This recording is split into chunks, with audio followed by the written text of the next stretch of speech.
Hi there, my name's Sean Isbister. I'm a Teach for Australia associate working out at Mill Park Secondary College in Melbourne, over in Australia. I'm in the second year of my Teach for Australia experience, and I've been teaching mainly senior business studies subjects like business management. Over the course of my 2 years working with Teach for Australia and teaching out at Mill Park, I've developed a student progression tracker. Um, and basically I'm putting together this video storyboard for you to share with you some experiences that I've had with the tracker itself, and to also give you a bit of an insight into why I use the tracker, and I guess a bit of an idea into the powerful effect it can have on both me as a teacher and my students and their learning outcomes. So starting off, I guess, as teachers, and if you've been in the Teach for experience for a year or 2 years or 3 years or beyond, you'll know this already. As teachers, you can collect data on pretty much anything, from student absence to lateness to performance on in class to participation in class, and various other things. And I guess what's generally overlooked is a level of data that you can actually collect on student progress and performance on formal assessments. Uh, Generally speaking, and I did this myself at the start of my first year, you generally you'll have a record of student results, and that will read something like, you'll have a column out of 30, and you might put 20, 25, whatever the student's grade is, and maybe a grade, like a letter grade, like an A or a B. Um, you can actually collect a lot more significant information or data around their actual performance on that test. If you are just collecting a number at the end of it all, uh, a 25 out of 30, you are not getting the kind of information that you need to inform your own planning, any interventions and whatnot to improve those outcomes. And I guess what collecting the data through the tracker that I'll present to you does, it gives you an insight into where their learning has thrived, where it's broken down, and I guess enables you to reflect on your own practice to work out how it is you can go about tackling, you know, improving results for each of your students, every single student. Okay, so what we basically have here is the interface I use for the tracker. It's an Excel spreadsheet, which has been developed over the course of the last year and a half. Over this side, just to break down a few of the details of the actual tracker itself. Over to the left-hand side here, I've just got all the students in my class. So I found using an actual student code with just the first and second name initials is really useful for keeping the data anonymous, especially when I'm projecting this data spreadsheet onto the projector for the students to have a look at where learning broke down and thrived. So I found that really useful. Across the top here, you'll notice a number of questions. So basically, before the data is sorted, this will be question 1 right through to, I think for this test here, it was all the way through to question 15. And underneath, you will notice in brackets an actual letter. So we've got a number of U's here. This indicates that the question that was being asked was an understand level question based on Bloom's taxonomy. Application questions over here, we've got a glossary term question there, a bit of application and analysis, and you can generally see the kind of level of difficulty of the test gradually increases just that little bit. And there's a Bloom's taxonomy key just down here for your own reference. I've found having the Bloom scale within the actual tracker itself to be really useful in terms of tracking not only where student learning's broken down or thrived, but where skill competency is kind of at the level where you need it to be, or where it needs further scaffolding or assistance or development.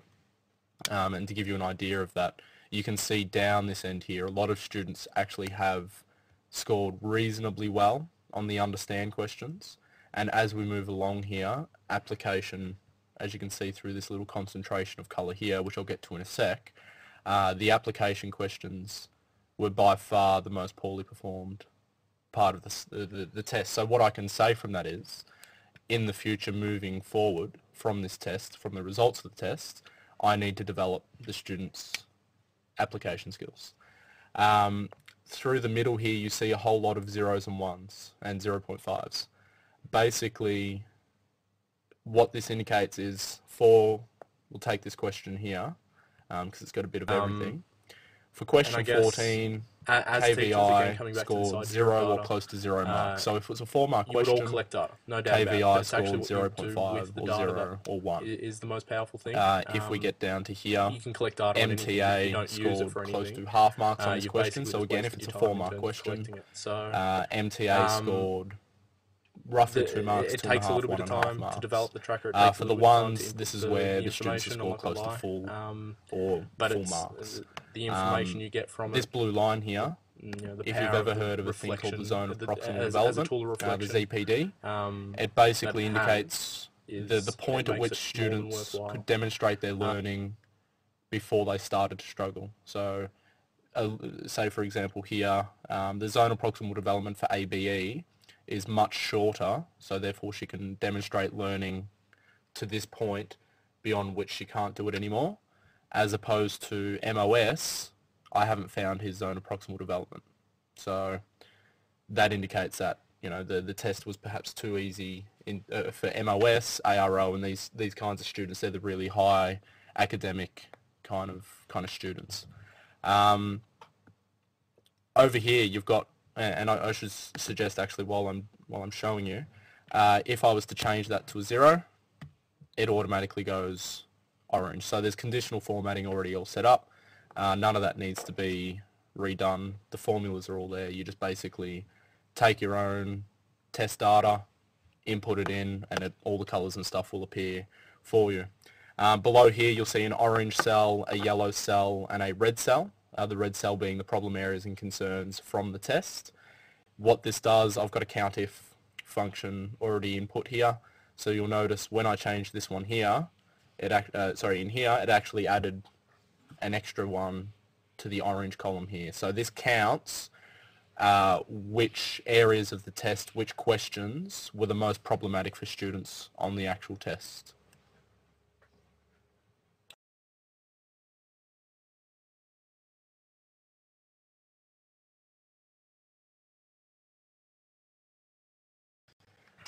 Now what this does here, with the problem areas and concerns, it actually shows you where student learning's broken down, more specifically, and it enables you to then develop interventions or strategies or techniques both at an individual student level or at a class level to try and move this line and the student's ability in terms of their knowledge and skills further along. So the further along this line is, the less colour you see here, the more students are actually able to do, the more knowledge and skills they're able to demonstrate, and the more learning that they've actually shown you as a teacher. So that's basically all of the information that you take from this data tracker itself is all pretty much contained within there. You'll notice also here I've added in topics. I just find this really useful in terms of a reference point. So for example, the topic of ethics and social responsibility typically is one of the most poorly performed questions within the subject, and a lot of that has to do with the difficulty of the language used in that topic and the fact that the student's literacy in that area perhaps isn't where it needs to be. So that shows me that I need to take a step back and break down what ethics and social responsibility actually are a little bit more at a basic level, in a little bit more detail, before then progressing along to the more detailed information about it. If we move along to the right hand side of the tracker here, you'll see a column for the total. So this test was marked out of 30, and basically this is the grades that the students were able to achieve on the test itself. Next to the test, and for your own reference, the percentage column, the grade column, etc., are all based on Australian standards. So if the I guess if you don't use percentages and whatnot in your country to grade tests, I know the students in Australia find it the most useful to see a percentage grade at the end of it. But if you don't use that, that's something you can look at taking out potentially. But basically, everything that you see in here, the percentage, the grade, in particular, are related to this total. So for example here, I'll just show you, if this student had actually scored 25 out of 30, it changes everything automatically. So the percentage then comes in as being 83%. It changes the grade as well. Now, if you've also input a goal for the student, so at the start of the year, I spent a lot of time with my students working out individual goals for each of them, and they were agreed to by the students. Once you put that in, it will then allow you to measure whether or not they've achieved the goal for the test. So, for example, if I just undo that there, this student here achieved a C+, and their goal was a C, so therefore they've achieved their grade. You get some students who, if we look down here, this student here had B as their goal, and in actual fact they managed to achieve a really, really high result and achieve their grade. So then what actually happens is they progress over here. You develop a new goal with that student, and it really, I found this alone really focuses the students' ambition, I guess, and it really motivates them to have progress throughout the whole entire year.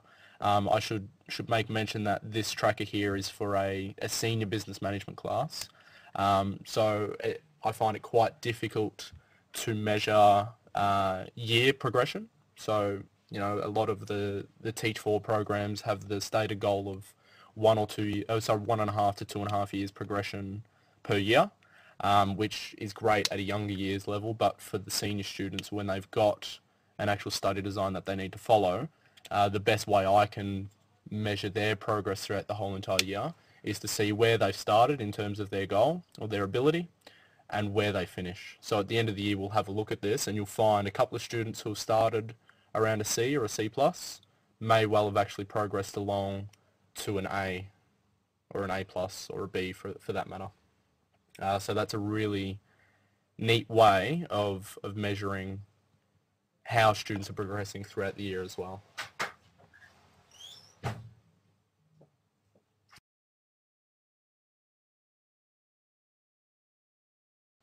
So that's basically it. In terms of the core of the actual tracker itself, a lot of it just comes down to this stuff that's in the middle here. And the information you can take from this, a lot of people ask me why I've chosen zeros and 0.5s and 1s. A lot of it comes down to managing your time effectively in terms of using this. And I've just found the level of information I can get out of knowing a student has,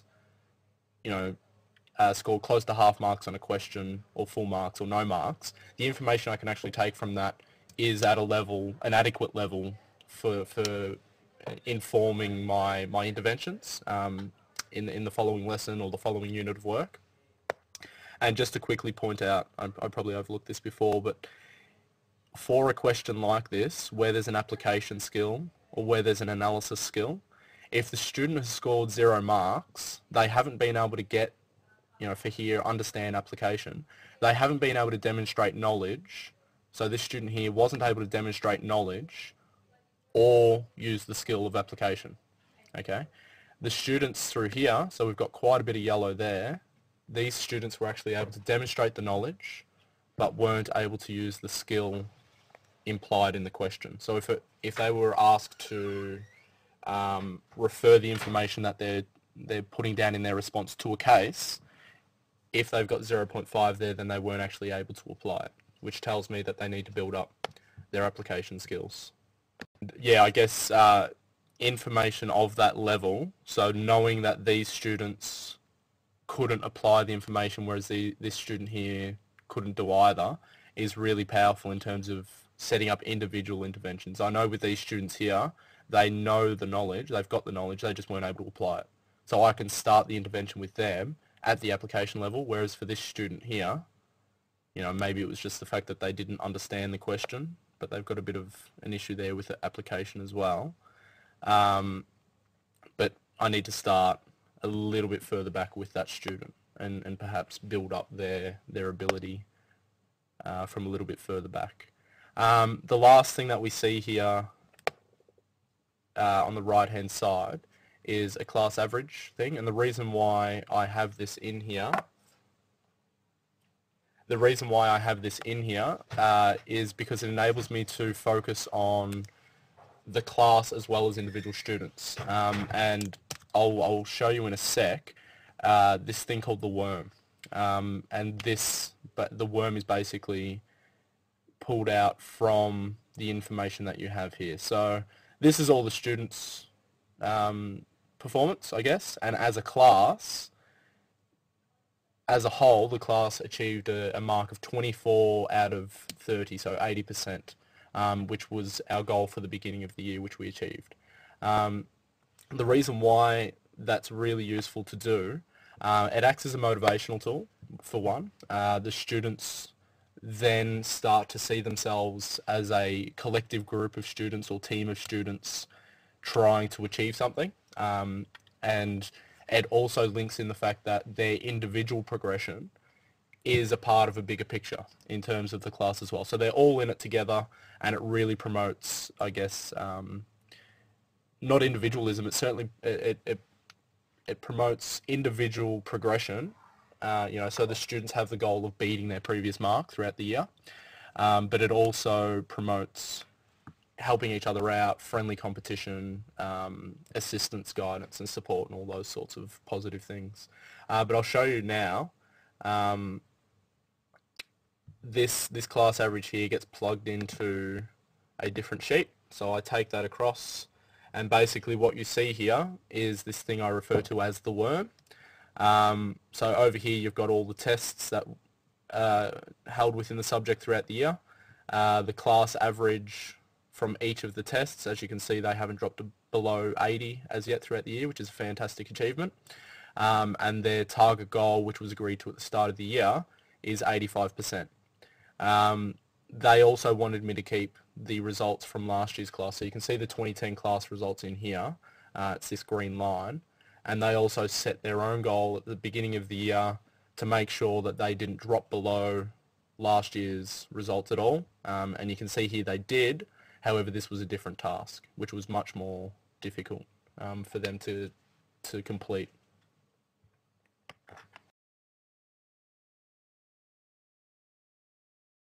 So in terms of the worm itself, I've plotted in the class's collective goal.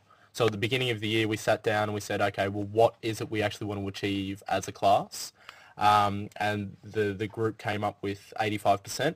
And that was based on the fact that we'd already achieved 80% in the first test. The really powerful thing about having a class goal is that even the students who, say for example, you've got a student who really struggles and academically is not where they need to be at, or skill-wise they're not where they need to be at, and the best result they can achieve is a pass, so 50%. What that does, it makes that student feel really positive and really really good about themselves. The fact that they've achieved their 50% and they've contributed their best effort towards this goal of 85%. And if we do achieve that goal as a class, collectively they're involved in that, and it allows them to achieve or experience that success. And I've found that's been really powerful in terms of the students who tend to struggle that little bit more. If I said every single one of them had to achieve 85%, that would be, perhaps beyond their reach, and it may be counterproductive in the sense that it might demotivate them. They might see it as being too challenging and too difficult.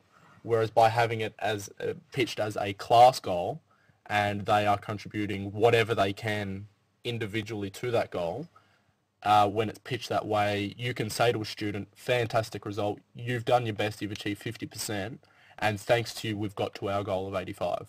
So it makes even the most, or the least significant results appear to be something really rewarding and really positive.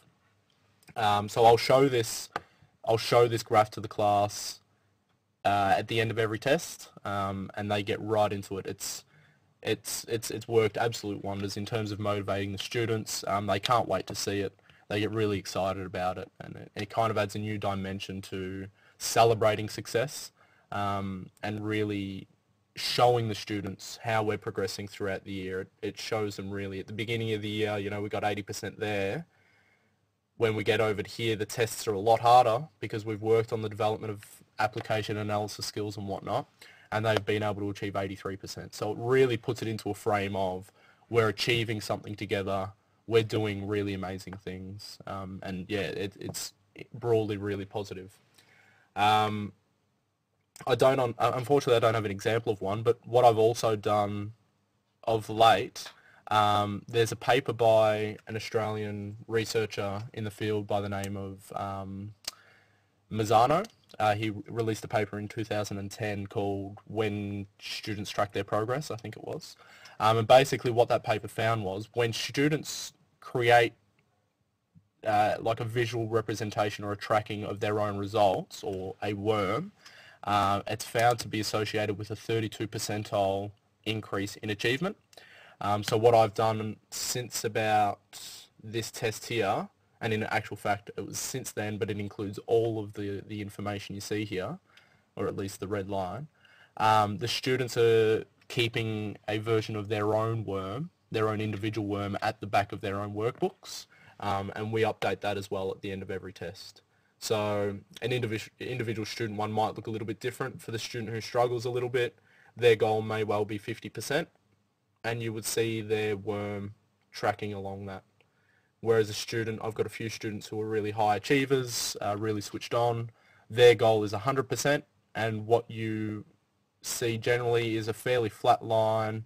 Sometimes it's at 100, sometimes it's just below. But again, it acts as that tool of motivation, that tool for celebrating successes when they're there to be celebrated, and really broadly, it's been the most powerful tool that I've used in terms of creating a strong culture for achievement, ambition, progress, and generally success within the class.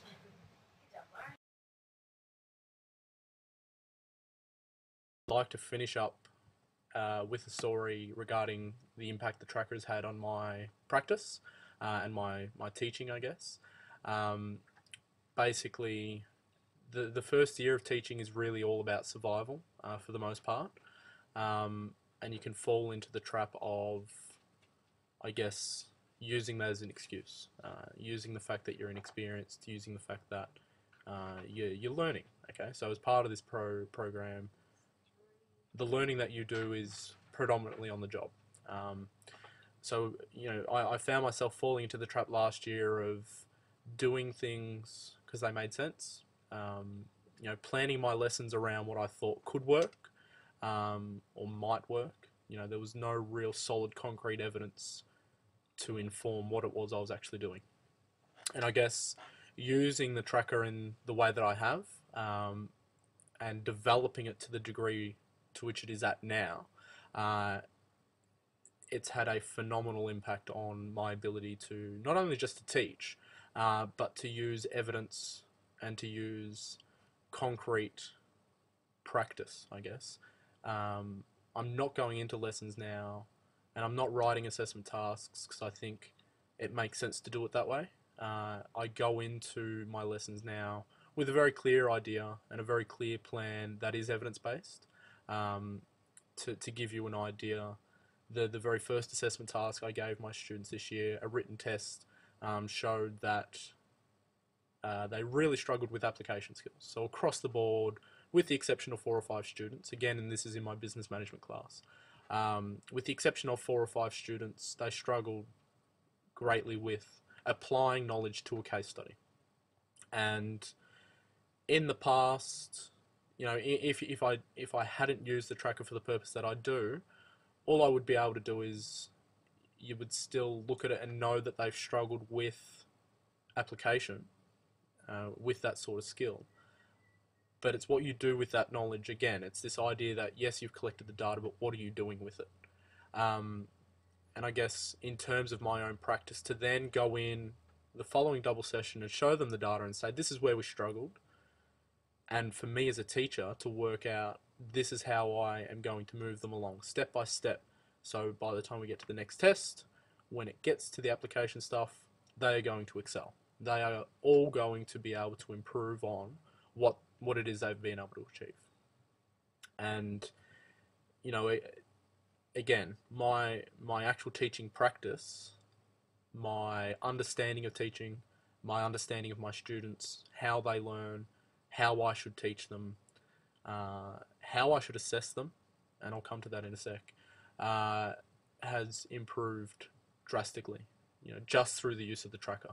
Pretty much every intervention that I've implemented in my classes is now evidence-based and is now, it has a purpose. Okay, I'm not just looking at something and thinking, oh, that looks good, I'm going to bring that into my lesson, it's going to work, or it's not. It's now, this is where the students are at, this is how I need to teach them to get them better results, this is what I need to do. So it's that idea of backwards planning. In terms of assessment, this year, again, coming back to this idea of motivating my year 11s, because they are a really switched on group. Again, out of the 24 students, a dozen of them are achieving at a really high level. I have recognised that my own teaching practice isn't differentiated. Not truly, anyway. Yeah, in the true sense of differentiated teaching and assessment, my practice was not up to scratch. And basically, I came to that realisation by seeing that any intervention I was bringing into the class, or any new technique or strategy, was generally focused on the students right at the very bottom, and a strategy to lift them up.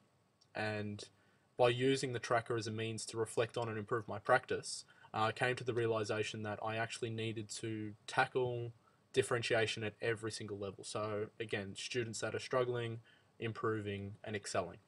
And what it's actually enabled me to do is develop a pretty comprehensive assessment task for Year 11 business management. The topic we're working on is marketing. And basically what I've developed is a task matrix. It's kind of like a menu assessment, where there's 39 different tasks across 7 topics of marketing, and across all of the different levels of Bloom's taxonomy, so creating, evaluating, analysing, etc. And the feedback that I've had from the students regarding this assessment task has been completely positive. We just had, you know, I've got parent-teacher interviews today, so I'm actually doing this in between interviews. And I just had an interview with a student and her parent before, and she spoke of the fact that for the first time this year, not just in my class, but in all of her classes, she's being challenged.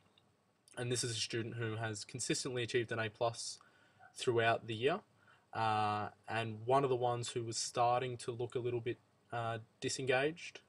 It was all too easy. And this task has, you know, from what she has spoken to me about, it's reinvigorated her, it's refocused her, and it's challenging her. And it's a similar sort of instance a few weeks back, where I had a student who throughout the whole entire year was basically, again, remained largely unchallenged throughout the whole entire year. And we got to a point where I had set up an assessment task, again based on the tracker, based on the information that I took from that, and took this assessment task in, and the student had started working on it. It was a micro, they had to deliver a 15-minute micro lesson. And in the process of planning her micro lesson, this student finally put her hand up throughout the class. This is a student who's never, again, largely unchallenged. Put her hand up during the class, and I went over and she said, "Sir, I don't know." And I raised my hands up in the air. Literally, this is a true story. Raised my hands in the air and said, "Finally." And she looked at me, you know, really strangely and said, "Why are you celebrating?" And I said, "Well, I've finally worked out what you can, where your limit is, where your threshold is.